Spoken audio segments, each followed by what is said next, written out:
Shalom, salam sejahtera bagi kita semua. Tema renungan kita pada pagi hari ini berjudul Jati Diri. Mengapa jati diri itu penting? Karena melalui jati diri orang lain bisa mengenal kita. Dan melalui jati diri yang baik, kita bisa menjadi contoh, kita bisa menjadi kesaksian bagi orang lain. Dan melalui jati diri, orang lain bisa mengenal kita secara khusus yang kita miliki dan melekat pada diri kita. Dan siapakah jati diri kita yang sebenarnya? Dalam 2 Korintus 5 ayat 17, di situ tertulis, jadi siapa yang ada di dalam Kristus, ia adalah ciptaan baru. Yang lama sudah berlalu, sesungguhnya yang baru sudah datang. Ternyata kita adalah orang-orang yang telah mengalami peralihan saat kita percaya Yesus Kristus. Peralihan dari gelap kepada terang, dari kebinasaan pada kehidupan yang kekal, dari manusia lama menjadi ciptaan baru dalam Tuhan. Selain itu, dalam 1 Petrus 2 ayat 9 juga dikatakan, tetapi kamulah bangsa yang terpilih, imamat yang rajani, bangsa yang kudus, umat kepunyaan Allah sendiri, supaya kamu memberitakan perbuatan-perbuatan yang besar dari Dia yang telah memanggil kamu keluar dari kegelapan kepada terangnya yang ajaib. Ternyata kita juga adalah bangsa yang terpilih. Kita semua adalah umat yang istimewa, umat yang luar biasa, yang spesial, yang khusus. Kita juga imamat yang rajani, artinya kita adalah imam-imam yang melayani raja.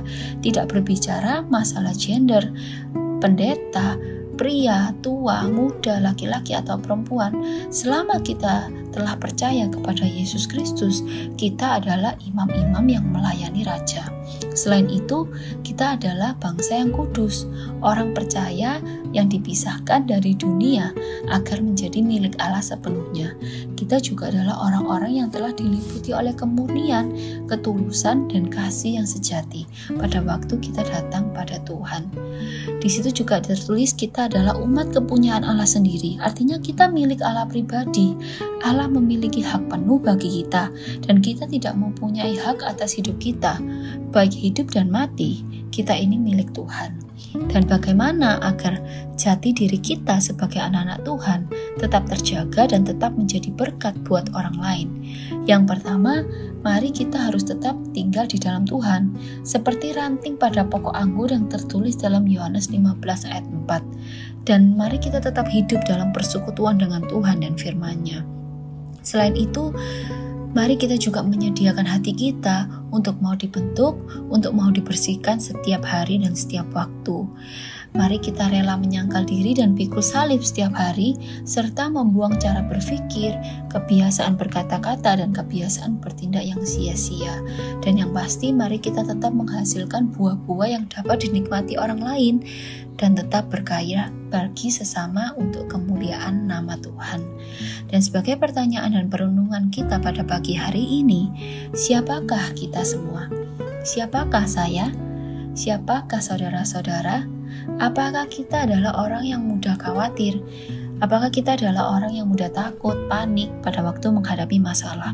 Atau apakah kita adalah orang yang cuek dan masa bodoh pada keadaan orang lain? Atau malah kita adalah orang yang optimis dan orang yang yakin bahwa di balik segala apa yang kita hadapi hari ini, Tuhan punya rencana dan cara untuk menjadikan kita semua sebagai alat-alatnya.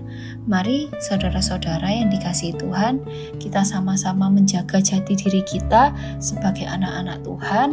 Mari kita menjaganya dengan baik agar hidup kita dapat menjadi berkat buat orang lain.